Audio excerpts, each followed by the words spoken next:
I need some help and guidance. Are you in the help and guidance mood right now? I guess so. I want to Where make you want me to guide you to? Swiss steak. Swiss steak. Yeah, I want you to tell me how to make Swiss steak. Okay. I got my already tenderized steak right here.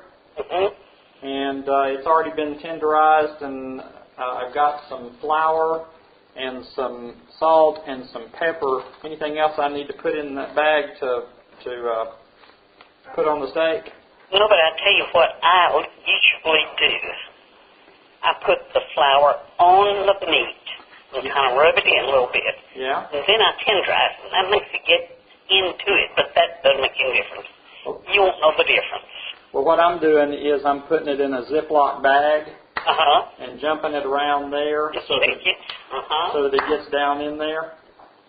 And you take each piece out and brown it quickly. Over a hot, you want me to do a hot skillet?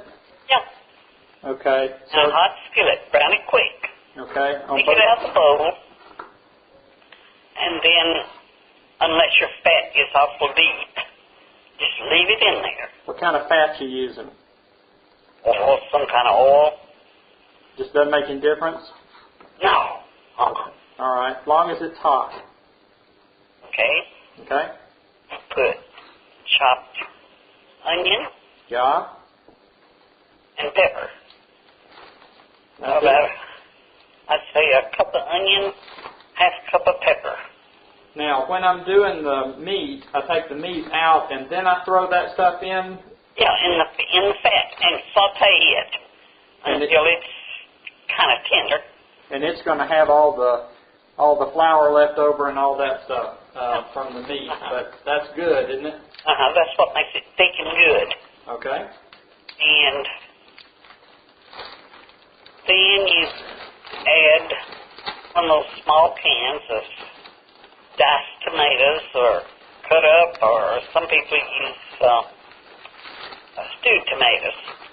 Whatever, tomatoes anyway. Can of tomatoes. Mm-hmm. With drained or undrained? No, put it all in there. Drained. Okay. Then use that same container, put the same amount of hot water. Hot water. Hot. Okay. Okay.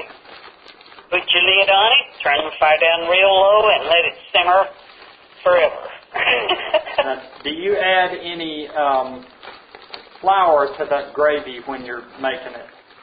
Oh, when it gets done, just about done, you can tell if it needs a little bit more flour. Put a tablespoon or two in a cup and run hot water on it and beat it and.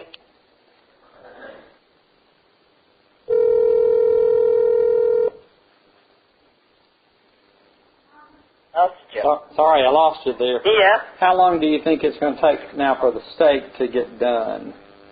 Well, you put the steak back in there. I didn't tell you that. Right, On top of all this stuff that you've made. Okay. Put the lid on, turn the fire down real low. How low? Like real low? Like low as you can get it?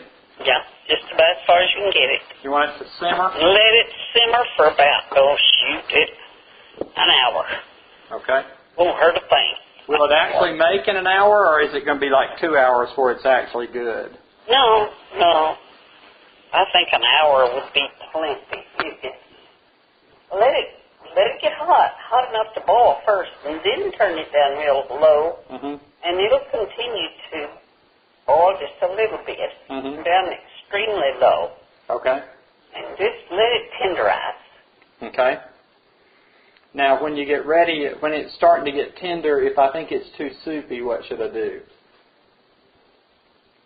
I was just telling you that when we got cut off. Yep. If it's not gravy-like enough, too watery looking, I usually put about a tablespoon or maybe a little heaping tablespoon, I'll say, in a cup of flour, and then run enough hot water on it to dissolve it good without being lumpy.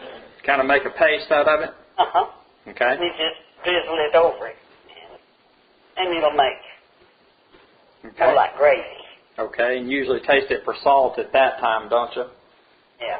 Okay. Any other big secrets? I can't think of a thing. There's no secret to that. That's just the easiest thing you ever did in your life. Yeah, I've made it a couple of times when it didn't turn out as easy as I thought, so I thought I'd call back and just double check. Okay. Practice makes perfect. I don't care what you're doing. That's true. If you make it 200 times, it'll be better than if you make it 2. Isn't that right? Time. That's right.